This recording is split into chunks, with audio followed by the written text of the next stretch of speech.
Лисаков орталық кітапханасы сіздердің назарларыңызға кітап «Мың жылдықтар қазынасы» бейнешолуын ұсынады. Сіздердің назарларыңызға атақты ағылшын жазушысы Вальтер Скоттың «Айвенго» және кеңестік одақ жазушысы Юлиан Семеновтың «Көктемнің 17 сәті» кітаптарын ұсынамыз. Вальтер Скотт 1771 жылы Эдинбургте туған, әлемге әйгілі ағылшын жазушысы, тарихи роман жанрының негізін салушы, ақын, тарихшы, адвокат. «Айвенго» Вальтер Скотттың үздік шығармаларының бірі. Кітапта 12 ғасырдың соңындағы оқиғалар, яғни жергілікті англосакстардың, француз рыцарлары мен сол заманда үстемдікке ие болған нормандардың болашақ ағылшын ұлтын қалыптастыру жолындағы саяси, тарихи оқиғалары асқан шеберлікпен көркем тілде сипатталған. Роман 1820 жылы, бұдан 204 жыл бұрын жазылған. Алайда қазіргі оқырмандар бұл кітапты қызыға оқиды. Мұның себебі шым-шытырық оқиға желісі ғана емес, автордың көркемдік шеберлігі, қаламының ғажайып қуатында. Романның қысқаша мазмұны мынадай.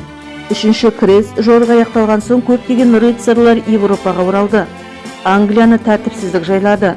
Арыстан жүректі король Ричард герцог Леопольдтың тұтқында болды, ал оның орнында ханзада Джон билікті басып алуға дайындалып, елге қиыншылық туындайды. Алпауыт жер иесі Седрик Ротервудске сакстардың бұрынғы қуатын қайта жандандыру үмітімен король Альфредтің ұрпағы Ательстанды басшылыққа тағайындады. Немқұрайлы әрі жалқау Ательстан ешкімнің сенімін оятпады. Сондықтан Седрик оны көпшіліктің көбірек мән беру үшін сұлу ханым Равенаға үйлендіргісі келді. Бірақ күтпеген жерден Равенаның сүйген жігіті Уильфред Айвенго келді. Уильфред Айвенго батыр, сері жігіт, кітаптың бас кейіпкері. Ал Айвенгоның сүйіктісі Равена сұлу, Седриктің жиені. Қым-қиға, шым-шытырыққа толы романның соңында Айвенго сүйіктісі Равенаға қосылады. Юлиан Семенов 1931 жылы 8 қазанда Мәскеуде туған. Орыс кеңес жазушысы, прозашы, публицист, ақын, сценарист, педагог және журналист.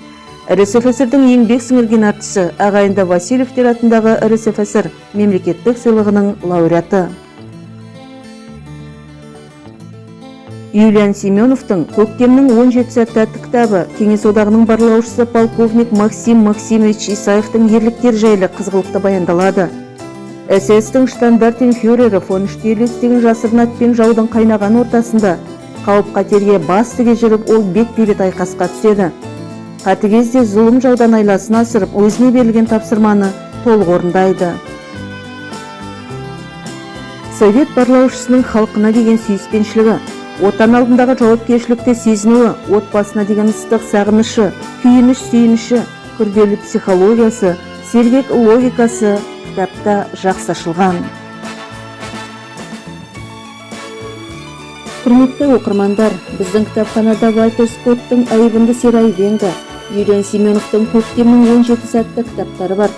Өзге де кітапханада оқысаңыз, кейіпкерлермен бірге өзге әлемде жүргендей әсер қалдыратын өте қызықты кітаптар мол. Қай жанрды алсаңыз да өзгеше бір әлем. Кітапханаға келіңіздер, өздеріңізді қызықтыратын кітаптарды алып оқыңыздар.